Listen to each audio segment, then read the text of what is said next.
Если бы вы знали, с какой радостью, с каким удовольствием я работаю над новой книгой о татарской кухне. Разумеется, я опираюсь на те работы о татарской кухне, которые были сделаны до меня. В частности, великим татарским кулинаром Юнусом Ахметзяновым, чью книжку «Татарская кухня» я сейчас держу в руках. Знаете, зачем мне эта книга понадобилась? Дело в том, что сегодня я хочу приготовить блюдо, которое мне в поездках по Татарстану как-то не встретилось. Оно уже наполовину забытое, в книгах есть, а люди уже перестали его готовить. Между тем, блюдо это замечательное. Называется оно баурсак. Все знают, что такое баурсак. Сейчас мне жители Татарстана скажут, что мы готовим баурсак, знаем и любим эту сладость. Однако дело в том, что слово «баур» во многих тюркских языках, и я предполагаю, что в древности, может быть, во всех тюркских языках, обозначало печень, печенку. Таким образом, в самом названии этого блюда «баурсак» зашифровано, из чего его следовало готовить.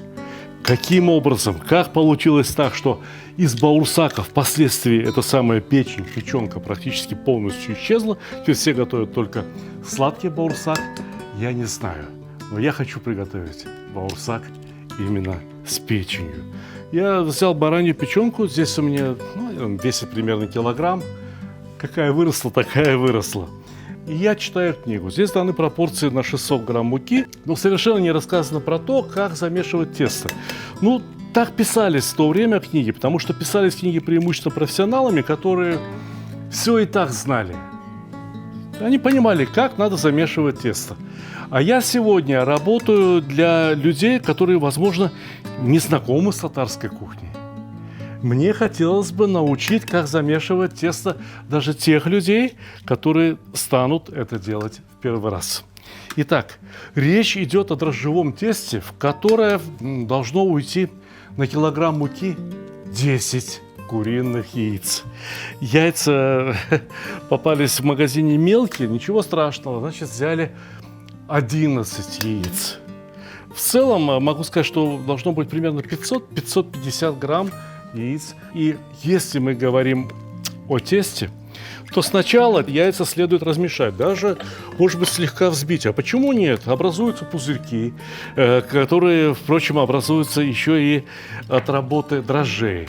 Это я всыпал сахар, положенное количество сахара, 35 граммов сахара предусмотрено по этому рецепту, и 140-150 миллилитров молока. Обратите внимание, что молоко обязательно должно быть теплым, ведь сейчас сюда пойдут дрожжи. И яйца тоже должны были быть комнатной температуры. Ничего холодного, раз мы собираемся готовить дрожжевое тесто, причем достаточно быстрое дрожжевое тесто, здесь быть не должно. Значит, в рецепте написано 5 грамм дрожжей. О каких дрожжах идет речь? Вот о тех сухих, пакетированных, либо вот о таких живых, я не знаю, но на 100-граммовой пачке дрожжей было написано, что эти дрожжи рассчитаны на 2 килограмма муки. У меня муки 1 килограмм, поэтому дрожжей мы взяли 50 грамм. Я уверен, что все получится хорошо. Сейчас сюда следует раскрошить эти дрожжи и добавить немного муки. И вот эта опара пусть подойдет, пусть дрожжи оживут, начнут работать. Им есть что покушать, этим дрожжам. Здесь есть сахар. Здесь есть мука, теперь сейчас. И как только опара запузырится, мы начнем добавлять в тесто другие ингредиенты, другие продукты. В тесто пойдет еще и соль, я полагаю, что примерно 1 чайная ложка. И в тесто пойдет еще топленое масло. Примерно граммов 30-40. Когда правильно добавлять соль? А когда правильно добавлять масло? Об этом я расскажу чуть попозже, а пока что мы займемся другим продуктом – печенкой. Тесто, точнее опара, пусть подходит вот здесь, здесь достаточно тепло. Значит, в рецепте написано: отварите печень, нарежьте ее мелкими кусочками и после этого добавляйте ее непосредственно в тесто. Как отваривать печень? Каким куском? Я знаю это, но знаю по опыту работы не с татарской кухней. Существует такое очень невероятно вкусное блюдо бухарских евреев, которое называется бахш. Там тоже используется печень, нарезанная мелкими кусочками. Значит, показываю, как делают эту работу бухарские евреи. Печень не всю сразу, а вот по несколько кусков. Здесь достаточное количество воды. Опускаем в кипяток и варим ровно до той минуты, пока печень не побелеет. Буквально минута-полторы, не более того. Иначе печень станет очень жесткой и невкусной. Вот и все. Я считаю, что печень готова. Вынимаем ее. Пусть постоит, немного остынет. Опускаем следующую порцию печени. Вот буквально по 3 кусочка. Знаете, если бы воды было поменьше, то от печени холодной вода прекращает кипеть. И вот как только вода закипела, все, печень готова, ее можно вынимать. Один ученик повара говорит: шеф, я печень принес. А повар говорит: не печень, а печенка. Тогда он говорит: шеф, я еще селезень принес. Понимаете, что он имел в виду под словом селезень? Селезенку. Я тоже говорю печень. Вот слово печенка, я понимаю, что так правильно по-русски. А оно мне не очень нравится. Ну вот и все. Можно нарезать. Вот эта печень еще не готова. Она готова, скажем так, процентов на 70. Но зато теперь она нарезается очень хорошо. Очень удобно ее резать.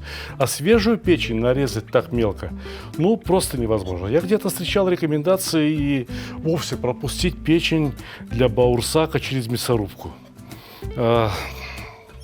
Уверен, что мелко нарезанная печень окажется вкуснее. Не бойтесь этой работы. Нарезать килограмм печенки уйдет от силы 10 минут, поверьте мне. В книге сказано, что печенку в тесто закладывают при замешивании. Но вот сейчас, когда уже подошла опара, посмотрите, опара уже начала работать, дрожжи начали работать, тесто будущее запузырилось. Я полагаю, что на тесто из килограмма муки для такого блюда чайной ложечки соли будет вполне достаточно. Значит, печень, печенка, почти что килограмм. Она тоже требует соли. Не соленая не будет вкусно. И я знаю, что уйдет на такое количество печенки столовая ложка без верха. Может быть, даже не полная столовая ложка соли обязательно. А еще, про это ничего не сказано в книге. Но я вам говорю, попробуйте как следует поперчить печень черным перцем. Это очень вкусно. И еще один совет хочу дать. Может быть, кто будет готовить это блюдо и захочет поэкспериментировать. Вот часть печенки смешайте с мелко-мелко порубленной кинзой и в тесто. Будет еще вкуснее. Мне это вкусовое сочетание известно из блюда, о котором я сегодня уже говорил, бухарско-еврейского блюда бахш, которое я приготовлю сегодня же, потому что у меня есть еще одна такая печенка и кинза есть. Я приготовлю и покажу вот в ближайшие дни. Не забудьте подписаться на канал, нажать колокольчик, чтобы не пропустить эти замечательные рецепты. Добавлю-ка еще перца. На самом деле на килограмм печенки можно взять до пол столовой ложки черного перца, и будет очень вкусно.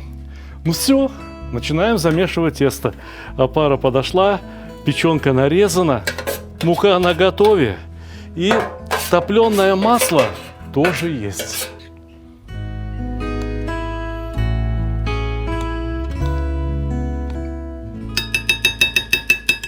Ну и все, теперь подсыпаем постепенно муку, замешиваем сначала ложкой. Когда ложкой станет тяжело, начнем замешивать руками. Словом, все как в обычном дрожжевом тесте. Тесто уже вот-вот соберется в комок, перестанет липнуть, но муки уже достаточно. Нельзя, чтобы тесто стало слишком тугим. Оно должно получиться что-то среднее между тестом на чак-чак и тестом на татарские пончики, кабартма. Мы готовили уже и чак-чак, и кабартма на нашем канале. Можете посмотреть эти ролики. Сейчас наливаю немного подогретого топленого масла на руку и покрываем этим маслом тесто. И все, тесто сразу формируется в один комок, и больше муки добавлять не надо. Важно, чтобы бока у теста тоже оказались хорошо смазанными маслом, чтобы оно не прилипало к стенкам этой миски, где мы замешиваем тесто, и чтобы ничего не мешало ему подниматься. Все. Тесто должно подойти. Сколько на это уйдет времени, зависит и от дрожжей, и от температуры, и даже от тепла ваших рук. Пока что просто накрываем и оставляем на час, полтора или два. Тесто должно получиться почти что полная миска. Тесто постояло часа полтора и очень хорошо поднялось. Его пришлось опустить, чтобы оно поднялось еще раз. Для чего мы это делаем? Пусть бы поднималось как угодно. Нет. Очень важно, чтобы в тесте развилась хорошая клейковина. А сейчас я должен смазать маслом вот эту доску для работы с тестом, потому что в это тесто я не хотел бы добавлять еще муки. И посмотрите, ну здесь у меня где-то больше литра, наверное, хорошего растительного масла, на котором мы будем жарить баурсаки. В книжке сказано, что достаточно 200-250 грамм масла, но я с этим мнением не вполне согласен, и объясню почему. Чем больше масла, тем ровнее температура обжаривания во фритюре. Ведь баурсак – это блюдо, которое готовится во фритюре. Мы его сейчас нагреем, доведем до определенной температуры. И потом, когда мы будем опускать в него баурсаки, масло не будет охлаждаться так сильно. Теперь, в книжке сказано, возьмите, значит, тесто и разделайте его на жгутики. Настолько жидкое тесто, настолько тягучее тесто, разделать на жгутики я пока что не очень представляю себе как. Но, во всяком случае, указан точный размер, что чуть мельче грецкого ореха. Вот с этим размером я как раз полностью согласен. Значит, вот как мы будем поступать. Вот такие кружочки выдавливать. И пусть стоят здесь, на смазанном маслом столе, и подходят еще раз. Я их тоже обмазываю еще раз маслом, они как раз в этом масле все равно и будут жариться. Они должны подойти точно так же, как подходит тесто для беляшей. Любое дрожжевое тесто, вот хоть на булочке, хоть на любое другое блюдо, после формовки должно постоять и подойти. Знаете, что напоминают мне сейчас эти баурсаки вот с этими кусочками печени внутри? Они напоминают такие итальянские, кажется, печеньки, да, внутри которых кусочки шоколада. Нам шоколад не нужен. Если есть печенка, нам печенка лучше, чем шоколад. Тесто разделали на равные кусочки, и сейчас они опухают, подходят еще раз. Сейчас по мере того, как они будут распухать, будем опускать их в казан. Я сейчас измеряю температуру масла в казане, потому что я знаю, при какой температуре масло жарить подобного рода изделия. Здесь в данных книжках, к сожалению, этого не написано. Потому что те повара это знали, да, возможно, у них и не было термометров. Они знали эту температуру руками, лицом, чувствовали ее, правильно, неправильно. Опускали, о, нет, холодное масло. Опустил, вот слишком горячее, подожди, пусть остынет чуть-чуть, убавь огонь. А сегодня у нас есть другие возможности. У нас есть возможность снять видео и показать тем, кто хочет приготовить все эти вот блюда татарской кухни, буквально пошагово. Вот это так, вот это так. И я скажу вам, что температура масла в казане во время обжаривания баурсаков должна быть примерно 170-180 градусов. Ну что, бисмилlah.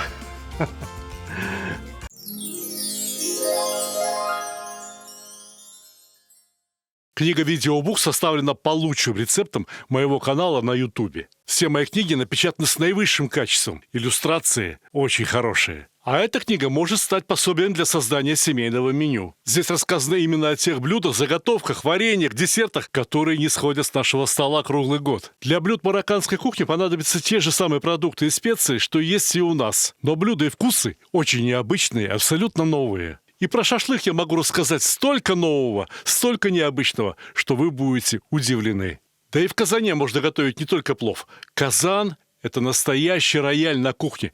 Подробнейший самоучитель, как готовить в казане, как готовить вообще. Если вы все еще спорите о приготовлении плова, а кое-кто из ваших друзей знает единственный верный рецепт, открывайте эту книгу. Здесь десятки рецептов и подробнейшее кулинарное исследование. Книги можно заказать с автографом, за исключением вот этих малюток, потому что они на моющейся бумаге.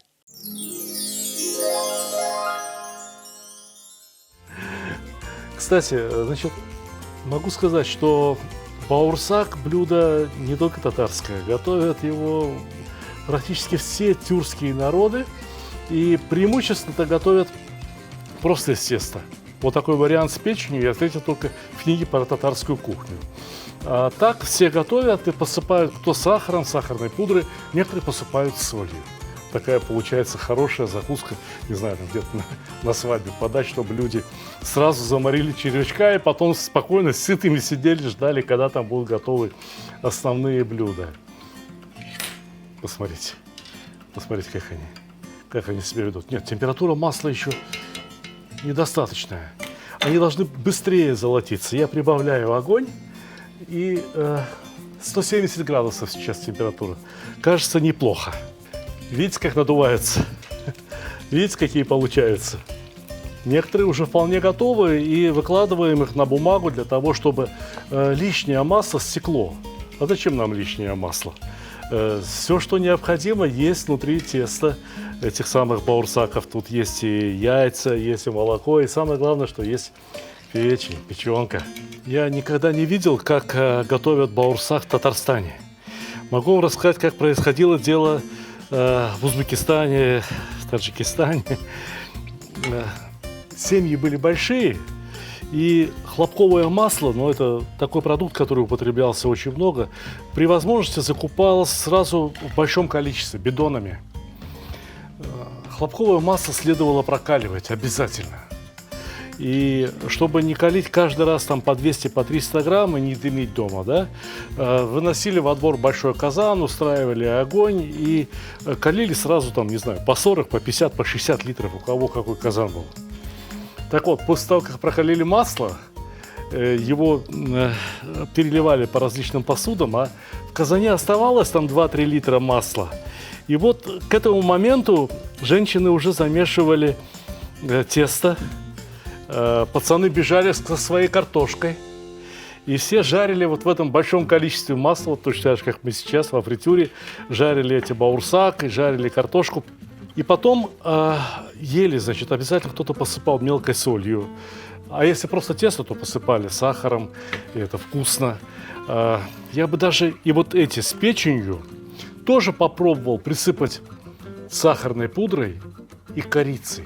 Уверяю вас, это будет очень вкусно. Но в книге уважаемого Юнуса Ахмедзянова написано, что вот такой баурсак с печенью подается вместе с катыком. Одна пожилая женщина в Татарстане, в Зеленодольском районе, приготовила для нас сногсшибательный катык. Она этот катык, конечно, уже 70 лет готовит, и у нее он получается очень хороший. Но фактически это была ряженка, потому что катык готовился из топленого молока.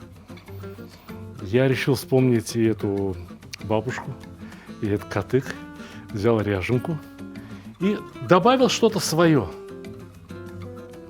Вот соль не сюда, а в катык. А помимо соли еще молодой зеленый чесночок и укроп. Мне кажется, это будет очень вкусно. Разрешите, я попробую за ваше здоровье.